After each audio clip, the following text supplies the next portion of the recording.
Hi, my name is Sean. I'm a pinsetter mechanic. I'm certified to work on Brunswick AA2 and jetback pinsetters. First off, let me say thank you, everyone who has subscribed. You know, we're at 100 subscribers and climbing steady. Appreciate that a lot. It's really cool. I never thought that it would get to that point. So, but I will be doing some sort of video to celebrate that. I have a couple ideas, so running through them. But today we're going to be doing adjustment 23 along with 24, because I was reading into this on the book and it seems like these two are tied in pretty close together. So yeah, we're going to be doing these in the same video. All right, let's get started. First thing we're going to do is clear all the pins off the deck, bring them all up so that way they're all out of our way, and that way we can bring the shaker board out of the machine. Sorry if I'm not too enthusiastic.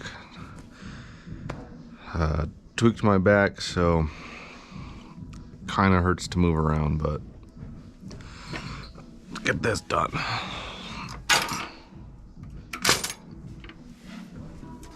Look, power off. You're gonna need a tape measure, a level, and obviously something to see in the dark pit. Okay, so it says to measure. Hey, that's not supposed to be there. It's supposed to be on the shaker board. Alright, we'll have to put that back on. So they tell you to measure from the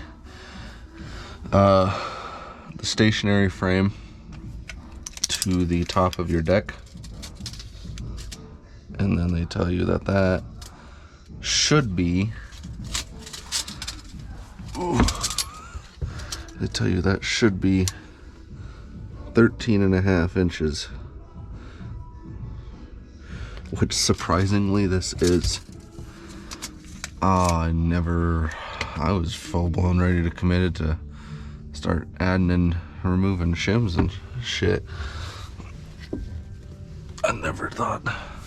So basically, if it's not 13.5,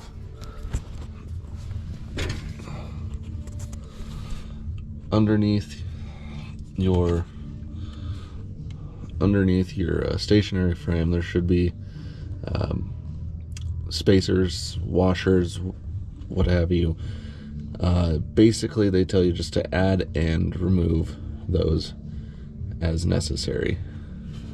So once you've gotten that at 13.5, the next thing they tell you to do is to make sure that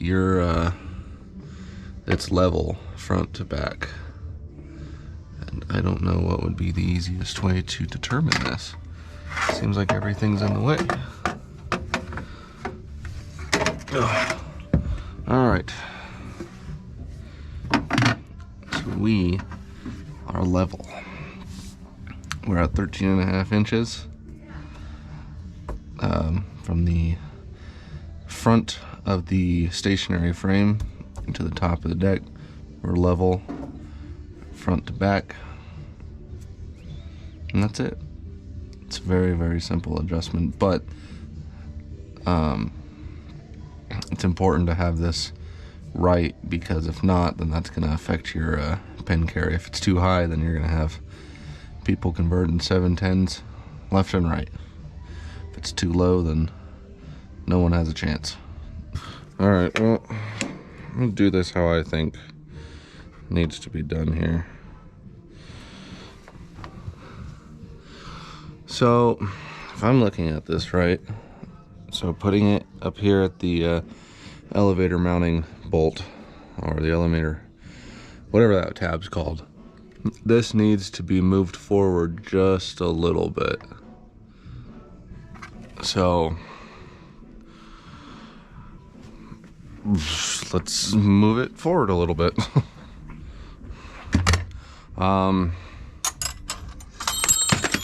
broke it.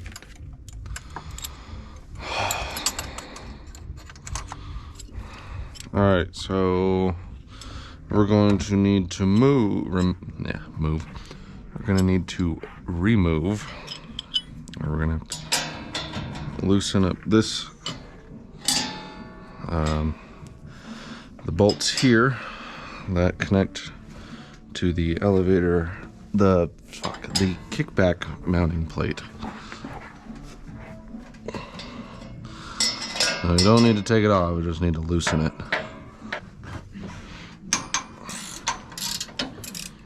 Okay.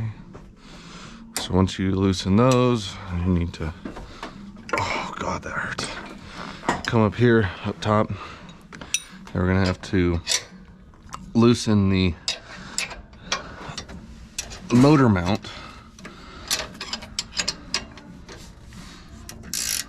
which was already loose, and that's worrisome. And then it says to remove the J-bolts at the cross conveyor. Why? That one doesn't make sense to me, but I don't know why we need to loosen these, but I guess there is a reason for everything, I suppose. Now, how am I supposed to get this to move if the bolts, if the fucking nuts down here aren't loose?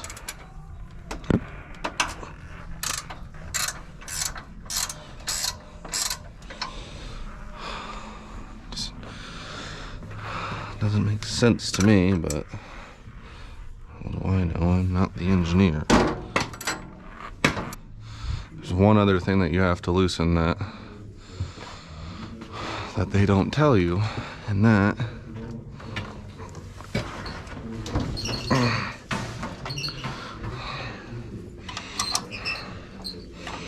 you have to loosen your the front bolts on your control box, because your control box is mounted to your elevator frame in the back. So how the fuck is that supposed to move? Okay, well, let's check it out here.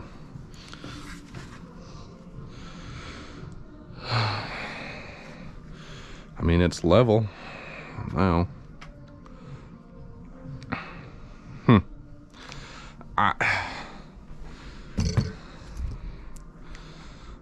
So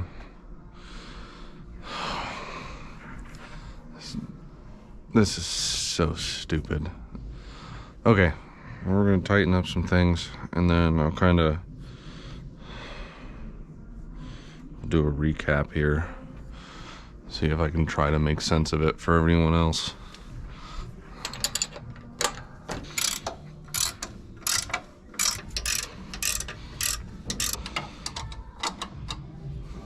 Do a quick recap here just to kind of see if I can make sense of it for you. So the book tells you to loosen the motor mount up there at the front, where the slot is, your two mounting bolts on the kickback, and your J bolts to your cross conveyor. This is true, but you also have to take in consideration your control box. Your control box is mounted to your elevator frame. There is slots up there at the front at the box, so you have to loosen those so that way your wire channel can slide. And then on top of that, how the hell are you supposed to do all this shit? Like, you supposed to bend this thing? No, that doesn't make any sense. So you should also have to loosen the two mounting bolts on the floor to your elevator assembly. Once you get all that loosened, then you can move it. And even then, it's a pain in the ass. Then, once you get it in the place that you want it, then tighten up your mounting bolts on the kickbacks, and then your motor, and then the floor, J bolts, your cross conveyor, then your bolts at the control box. Fucking, $10 says an engineer wrote that damn book, because only an engineer would fucking say shit like that, make it more confusing than helpful.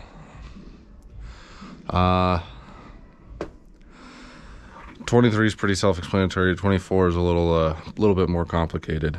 That was the first time I've ever done that, and it's I can't say I'm a fan of it. So, with that being said, I hope that this has helped in some way. As if you go and check the level and it's close, I wouldn't even fuck with it. The only reason I did was to show people that it was way off and they had to mess with it. But if you don't have to mess with this, don't.